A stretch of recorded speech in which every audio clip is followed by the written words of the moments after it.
ক্ষমতাচ্যুত আওয়ামী লীগ সরকারের সাবেক ভূমিমন্ত্রী ও শেখ হাসিনার ঘনিষ্ঠ সহযোগী সাইফুজ্জামান চৌধুরী বিদেশে হাজার কোটি টাকার সম্পত্তি গড়েছেন। তবে দেশের বাইরে প্রায় ৮.৫ কোটি টাকার সম্পদ থাকার তথ্য প্রকাশিত হলেও দেশে তার মোট সম্পদ মাত্র ১৮ কোটি টাকা। সেই হিসাবে ২০২৩-২৪ অর্থবছরে সরকারকে আয়কর দেখিয়েছেন মাত্র ১৯ লাখ টাকা। আর এর আগে ২০২২-২৩ অর্থবছরে তিনি সম্পদ দেখিয়েছেন মাত্র ১৭ কোটি টাকার। বছরে মোট আয় দেখিয়েছেন মাত্র ৭৪ লাখ টাকার। জাতীয় রাজস্ব বোর্ড সূত্রে এসব তথ্য জানা গেছে।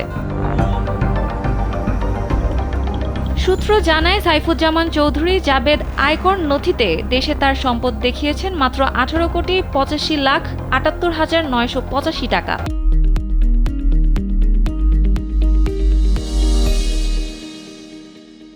আর সেই হিসাবে তিনি আয়কর দেখিয়েছেন ১৯,২৬,৮০৩ টাকা। দুটি গাড়ি থাকলেও আয়কর ফাইলে একটির কথা উল্লেখ করেছেন তিনি। আয়কর নথিতে ব্যাংকের স্থিতি দেখিয়েছেন ১,৮৬,৭২,২৩৫ টাকা। টিআইবির নির্বাহী পরিচালক ডক্টর ইফতেখারুজ্জামান কালবেলাকে জানান, সম্পদের তথ্য গোপন করে সাইফুজ্জামান চৌধুরী কর ফাঁকি দিয়েছেন। এছাড়া ক্ষমতার অপব্যবহার করে বহুমাত্রিক অভিযোগে অভিযুক্ত সাবেক এ মন্ত্রী। তার বিদেশে থাকা সম্পত্তি ফিরিয়ে আনার চেষ্টা করতে হবে। দেশি ও আন্তর্জাতিক আইনে ব্যবস্থা নিতে হবে। একই সঙ্গে কেউ যাতে অনিয়ম ও প্রতারণা করতে না পারে সে ব্যবস্থা করতে হবে।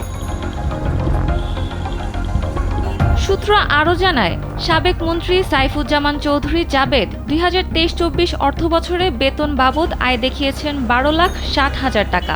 সব মিলিয়ে তার বছরে আয় দেখানো হয়েছে মাত্র ৭৪,১২,০৯৭ টাকা।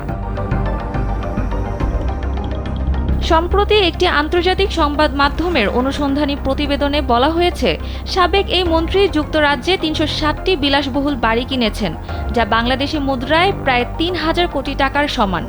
ব্রিটেন ছাড়াও নিজের রিয়েল এস্টেট ব্যবসাকে সম্প্রসারণ করেছেন মধ্যপ্রাচ্যের দেশ সংযুক্ত আরব আমিরাতের দুবাই, যুক্তরাষ্ট্রের নিউ ইয়র্ক, সিঙ্গাপুর এবং মালয়েশিয়ায়ও।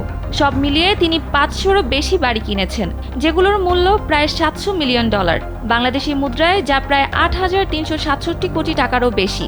যদিও বাংলাদেশ থেকে বৈধ পথে বছরে $১২,০০০ বেশি অর্থ দেশের বাইরে স্থানান্তরের আইনি কোনো সুযোগ নেই।